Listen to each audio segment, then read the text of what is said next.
Barrels for Hope members, we are here at Green River Distillery in Owensboro, Kentucky, looking to find you guys a hitter bottle. Let's see what we can find.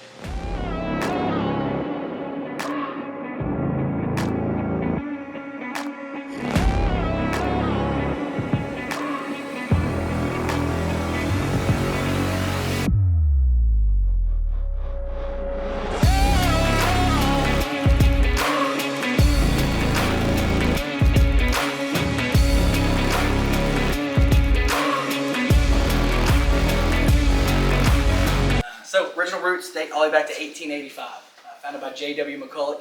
You can see that portrait right over there.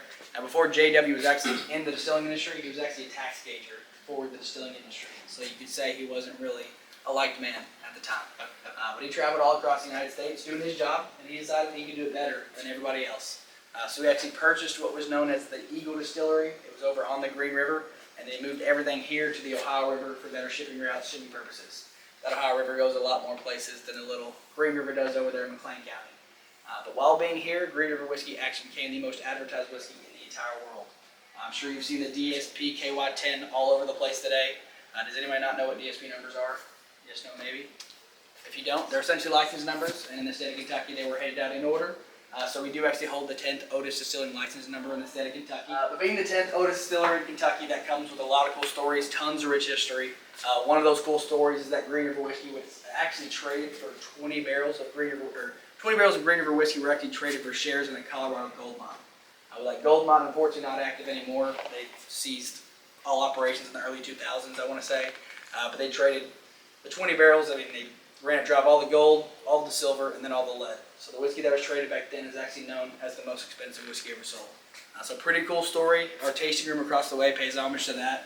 Above the doors there, you'll see 20 barrel saloon.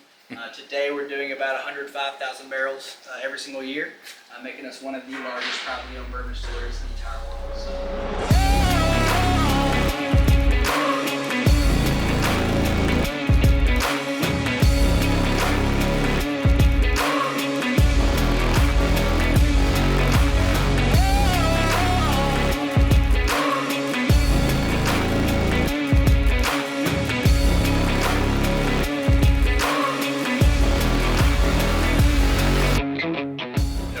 Great time.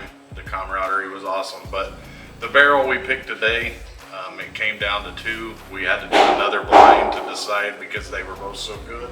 The one we picked, I personally got a lot of rye spice on it at the end in the finish of it, and then on the dry glass, the empty glass, which I always do, I got apple cider. I think everybody is going to enjoy it. It is a very well balanced whiskey, and we all agreed in the end that it really was the winner. You guys are going to absolutely love this pick. Not only did we pick the highest proof, highest tier, it wasn't the oldest, but the oldest in the batch actually tasted the youngest and more ethanol forward. The guys on the pick team did an amazing job of getting something super rich, even some fruit notes in it. You guys are going to absolutely love this. I appreciate the opportunity. I appreciate everybody, what we do for everybody and what we do for charity, and the opportunity to get to do this. This was amazing.